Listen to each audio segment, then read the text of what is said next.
बिस्मिल्लाहिर्रहमानिर्रहीम अस्सलामु अलैकुम रहमतुल्लाह। नवाज शरीफ ने असल में नून लीग की सियासत को दफन कर दिया है और उसने ख़ुद ही कुल्हाड़ी अपने पाँव पर चला दी है। ना सिर्फ उसने अपनी सियासत का ख़ात्मा किया, अपनी सियासत को दफन किया, बल्कि उसने नून लीग की सियासत को भी दफन कर दिया और शहबाज शरीफ के लिए, मरियम नवाज़ के लिए बहुत ज़्यादा परेशानी पैदा करती है। नवाज शरीफ ने जो तकरीर की है गिलगित बल्तिस्तान के अंदर, वो तकरीर अभी तक इस्टेब्लिशमेंट के लिए नाकाबिल कबूल है, उनके लिए नाकाबिल हज़म बात है। वो इसको किसी सूरत एक्सेप्ट करने को तैयार नहीं, क्योंकि नवाज शरीफ को जब भी मौका दिया जाए, देखिए एक बहुत बड़ा मसला बन चुका है नवाज शरीफ के लिए। नवाज शरीफ का दिमागी तवाज़ुन ख़राब हो चुका है। उसको जो दौरा पड़ता है हर 2 महीने बाद, 3 महीने बाद, 4 महीने बाद, फिर उसको इलाज के लिए बाहर भेज दिया जाता है। तो ये जो इसको इलाज के लिए भेजा जाता है, इसको आप समझें, इसको दौरा पड़ जाता है, क्योंकि पिछले 10 साल से ये इसको बीमारी लगी है, मुझे क्यों निकाला, जिसका नाम है बीमारी का मुझे क्यों निकाला। तो ये बीमारी जब इसका दौरा पड़ता है तो नवाज शरीफ मंदिर आम पर आता है, शोर मचाता है, रौला डालता है, रोना पिटना डालता है, पर उसके बाद इसको पकड़ के इलाज के लिए बाहर भेज दिया जाता है। अभी भी यही हुआ है इसके साथ। अब आप समझ गए होंगे कि असल में इसको किस वजह से बाहर भेजा गया। इसको दिमागी मसला है, और वो दिमागी मसला मुझे क्यों निकाला बीमारी इसको लग गई है पिछले 10 साल से। अब इसने ये जो हमला किया एस्टैब्लिशमेंट के ऊपर, असल में इसने अपने ऊपर हमला कर दिया। दूसरा, उसने नून लीग की सियासत के ऊपर, शहबाज शरीफ के ऊपर और मरियम नवाज़ के ऊपर हमला कर दिया, और उसकी वजह से ना सिर्फ इसके भाई शहबाज शरीफ की सियासत ख़तरे में पड़ गई, बल्कि इसकी अपनी बेटी मरियम नवाज़ की सियासत भी ख़तरे में पड़ गई। वो कैसे, अब आप इसको समझें। ये जो सीन बना है वो बड़ा दिलचस्प है और नून लीग पीपल्स पार्टी के लिए बड़ा खौफनाक है। नवाज शरीफ ने बड़ी ही तबाहकुन किस्म की एक तकरीर की गिलगित के अंदर। अपने ज़ोम में तो उसने बड़ा कोई तीर मारने की कोशिश की, और वहाँ पर वही बातें, मुझे क्यों निकाला, उसने वहाँ पर बातें की। तो अब ये क्यों नहीं कहता अपने भाई के सामने, या इस्टेब्लिशमेंट से इस बात का शिकवा क्यों नहीं करता कि मुझे वज़ीर-ए-आज़म क्यों नहीं बनाया। ये भी शिकवा करे, ये भी मौजूदा इस्टेब्लिशमेंट से पूछेगा तो आगे से ऐसा करारा जवाब आएगा, इसके परखचे उड़ा दिए जाएंगे, इसके खुन्ने सेक दिए जाएंगे, इसको लग पता जाएगा कि ये किस तरह से बात करता है।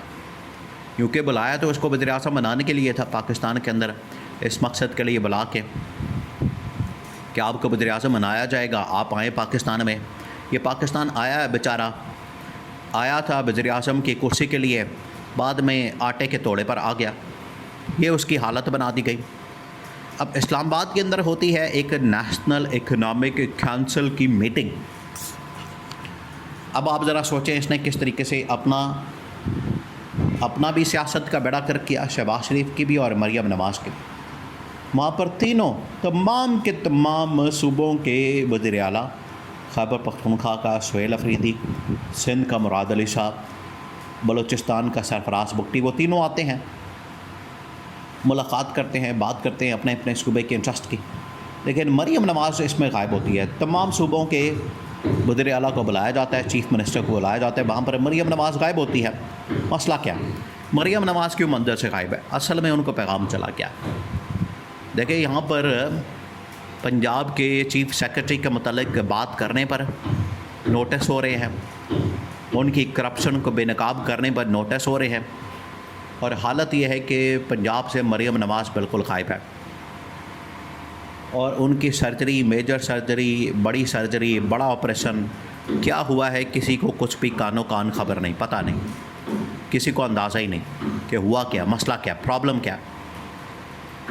तो ये मरियम नवाज़ आजकल बिल्कुल मंदिर से गायब है, और लगता ऐसे है कि वो जो तकरीर का बर्डन है वो पूरी की पूरी नून लीग के ऊपर डाल दिया गया।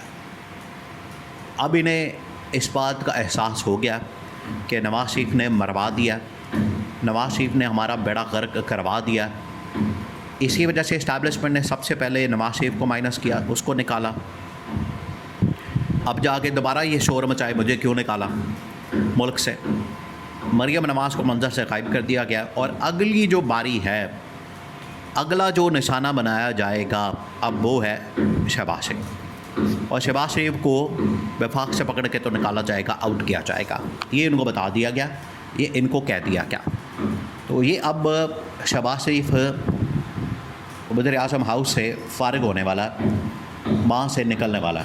इसको बिल्कुल लास्ट ये मौका दिया गया, लास्ट ये इसका महीना बिल्कुल आखिरी मंथ चल रहा है। उसकी वजह यह है कि इनको बजट पेश करने का कहा गया कि बजट आप पेश करें, बजट आप प्रेजेंट करें। जैसे ही आप बजट पेश करेंगे, प्रेजेंट करेंगे, तो उसके बाद आपका काम ख़त्म। जिस काम के लिए आपको यहाँ पे ला के बिठाया गया, इनका और काम क्या? देखिए, हुकूमतों का काम होता है आवाम को रिलीफ़ देना, आवाम को महंगाई से बचाना, मुल्क के अंदर पॉलिटिकल इकोनॉमिक स्टेबिलिटी लाना, इन्वेस्टमेंट लाना और कारोबारी माहौल बनाना। ये होती है ज़िम्मेदारी हुकूमतों की।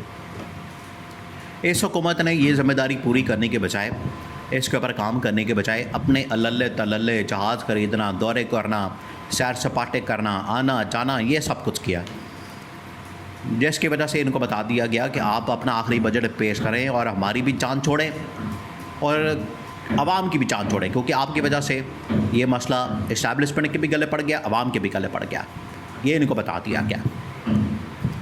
तो मामला शुरू हुआ नवाज शरीफ से, इसका बोझ पड़ा, नज़ला गिरा, मलबा गिरा नवाज शरीफ से मरियम नवाज के ऊपर।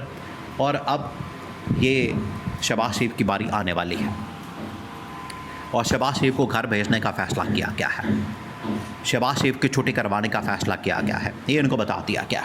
ये बिल्कुल आखिरी इनको आप समझिए कि डेडलाइन, अल्टीमेटम, इनको वार्निंग बिल्कुल लास्ट मिल गई है और इनको बता दिया गया। अब इस के अंदर एक्सटेंशन का, इस डेडलाइन के अंदर, इस मामले के अंदर एक्सटेंशन का बिल्कुल भी चांस नहीं, बिल्कुल भी कोई मौका इनको नहीं दिया जाएगा।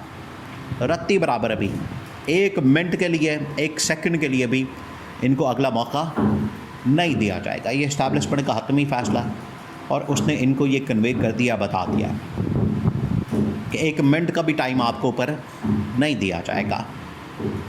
तो ये नवाज शरीफ ने अल्टीमेटली वो काम कर दिया जो इस्टेब्लिशमेंट काफ़ी अच्छे से करना चाहती थी। पीटीआई इमरान खान करना चाहते थे, लेकिन इन्होंने ख़ुद ही अपनी कब्र खोद के अपनी सियासत को उसमें दफन कर दिया है।